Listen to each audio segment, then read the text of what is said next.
भारत में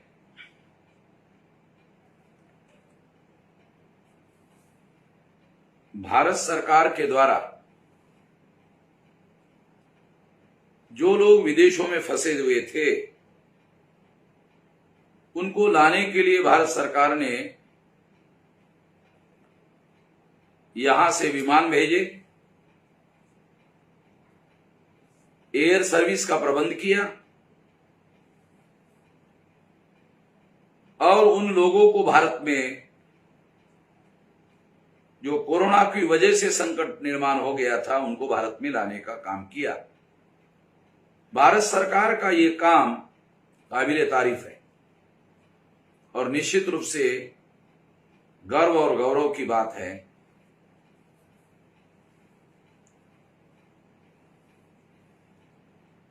दूसरी तरफ जब भारत सरकार ने लॉकडाउन किया तो लॉकडाउन की वजह से असंगठित क्षेत्र में काम करने वाले जो मजदूर हैं और जो डेली मेहनत करके अपनी रोटी रोजी अपने परिवार को खिलाते हैं,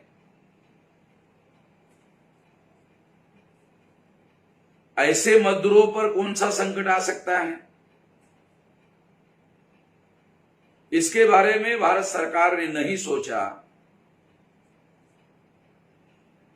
और उनको कौन सी समस्याओं का सामना करना पड़ सकता है उसके बारे में भी उन्होंने नहीं सोचा। ऐसा बहुत दुख के साथ कहना पड़ता है, क्योंकि सारे देश भर से अलग अलग राज्यों से हजारों किलोमीटर चलते हुए मजदूर लोग जहां उनका रोजगार खत्म हो गया और रोटी रोजी की समस्या खड़ी हो गई, वहां से वो लोग पलायन करते हुए अपने गांव के दिशा में जा रहे हैं। उनके साथ छोटे छोटे बच्चे भी हैं, क्योंकि सरकार ने एयर सर्विस बंद कर दी, रेल बंद कर दी, रोडवेज की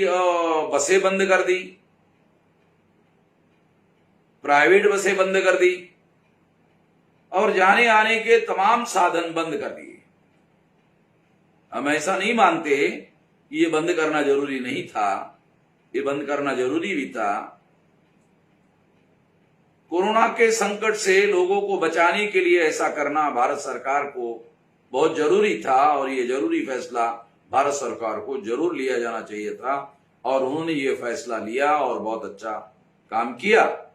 राष्ट्र हित में, जनहित में ये काम किया। मगर ये करते वक्त असंगठित मजदूरों पर और डेली मजदूरी करते हुए अपनी रोटी चलाने वाले जो लोग हैं उन पर आने वाले संकट के बारे में सरकार ने बिल्कुल भी नहीं सोचा। बहुत दुख के साथ ये बात कहना पड़ रहा है।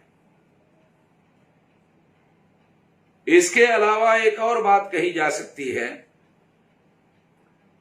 कि जिस तरह से विदेशों में फंसे हुए लोगों को लाने के लिए सरकार ने एरोप्लेन की व्यवस्था की, विमान की व्यवस्था की, उसी तरह से ऐसे असंगठित मजदूरों को अपने अपने क्षेत्र में पहुंचाने के लिए सरकार व्यवस्था कर सकती थी। कोरोना के संकट से बचाव करते हुए उनकी व्यवस्था अगर सरकारें करती, केंद्र सरकार, राज्य सरकारें करती तो ज्यादा बेहतर होता। आज उन मजदूरों को भूखे कई 100 किलोमीटर चलना पड़ रहा है अपने घरों में पहुंचने के लिए। ये जो दुखदायी परिस्थिति निर्माण हुई है, ये दुखदायी परिस्थिति केंद्र सरकार और राज्य सरकारों के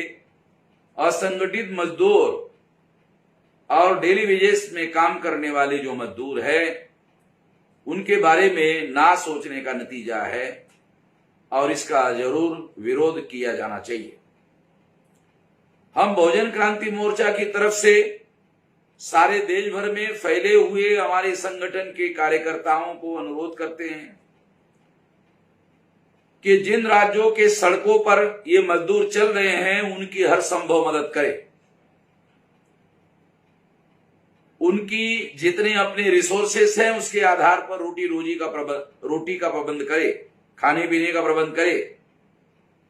उसके साथ साथ गुरुद्वारों के साथ कोऑर्डिनेशन करते हुए जितना संभव हो सके उतना गुरुद्वारे के साथ कोऑर्डिनेशन से उनके रोटी का प्रबंध करे और उनकी मदद करने का काम करे। भारत सरकार ने जो पैकेज घोषित किया है वो पैकेज 30-31 तारीख के बाद मिलना शुरू होगा, मगर इतने दिन तक मजदूर बगैर मजदूरी के अपना निर्वहन, अपनी रोटी नहीं चला सकते। इसके बारे में भारत सरकार को पहले सोचना चाहिए था, उन्होंने नहीं सोचा। मैं बहुजन क्रांति मोर्चा के सभी साथियों को, ये भी सारे देश भर के साथियों को, सारे देश भर में फैले हुए कार्यकर्ताओं को, वाम सेव के कार्यकर्ताओं को मैं ये अनुरोध करता हूं कि वो सरकार ने जो पैकेज की घोषणा की वो घोषणा का फायदा असंगठित मजदूरों को और जो मजदूर है उनको हो, इसके लिए जिलाधिकारी कार्यालय में, तहसील कार्यालय में लिखित रूप से मेमोरेंडम देने का काम करे। अगर उनको फायदा ना हो, जो सरकारी योजनाएं घोषित की गई है, अगर उनको फायदा ना हो तो उसके लिए लिखित रूप से जिलाधिकारी को आंदोलन करने की चेतावनी भी दी जा सकती है और इसके लिए जेल भरो करने के लिए भी हमारे कार्यकर्ताओं पीछे नहीं हटना चाहिए। मजदूरों और असंगठित मजदूरों के हक के लिए हमें ये लड़ाई जरूर लड़नी चाहिए। मैं बहुजन क्रांति मोर्चा के तमाम देश भर में फैले हुए कार्यकर्ताओं को ये अनुरोध करता हूं कि वो इस पर बड़े पैमाने पर अमल करने का काम करे। इतना ही मैं इस मौके पर कहना चाहता हूं।